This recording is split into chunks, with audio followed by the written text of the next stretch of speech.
So 2 days ago, I was vending for the very first time, trading and selling some Pokemon cards as well as board games and stickers for Teaspoon Hostetter's trading card event. So this is like a little late recap to share my thoughts about how that was overall. It was about a little bit over 3 hours. It was supposed to go from 6 to 9 p.m. I've been into collecting Pokemon cards for quite some time now and thought it would be fun to give it a shot, to try to meet new people, sell some cards, make some deals in general, and see what the atmosphere is like. I try to promote as much as I can on my socials, but even doing so, I wasn't sure how busy it would actually be to have a trading card night at a boba shop. So I tried going into it without having too many expectations, but it did raise concern for two things. Either it'll be really slow, or it would get really busy and too hectic where it would be way too crowded in the store. I mean, it's good for business for all the vendors and Teaspoon, but it was more of the spacing concern. So I started setting up at 5:30, and from there I already felt the pressure of needing to get everything set up by 6. Just because I didn't know how to set up everything, but good thing I had friends there to help. It wasn't too bad at all, and I realized that all the vendors got there at really different times. So I personally didn't get a chance to talk to all of the vendors or greet them at all. Just a few though. And then it was game time right there and then.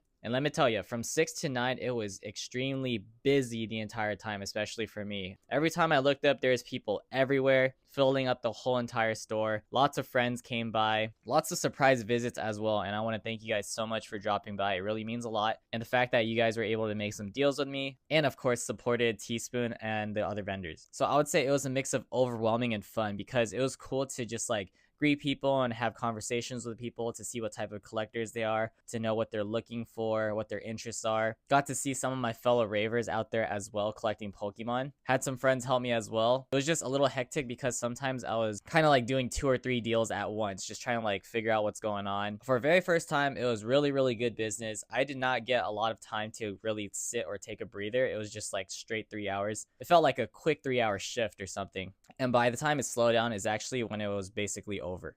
I didn't get to sell any board games whatsoever. I sold one single sticker, but I did sell quite a lot of singles Pokemon cards. So I thought it was a really good idea to bring multiple binders and to have many options for people. It was also really fun to see little kids be involved and even got to make trades with them as well as give some free cards away. Many good things to say about the event itself. The only downside is probably based on each individual interaction when it feels a little bit awkward or when people don't really like greet you back or just ignore you or when people try to kind of lowball you. I mean, it's all business and it's part of the game. So I also don't mind too much because I could hold my ground. But with the spacing issue, that was a factor. I felt like it was really narrow to the other vendors, so it was pretty filled up. So even with 2 to 3 people standing in front of the table could clog up a big part of the section. That is my recap, and I do plan to do this once again next Sunday. Appreciate y'all. Keep it player as always, and let's keep the Pokemon journey going.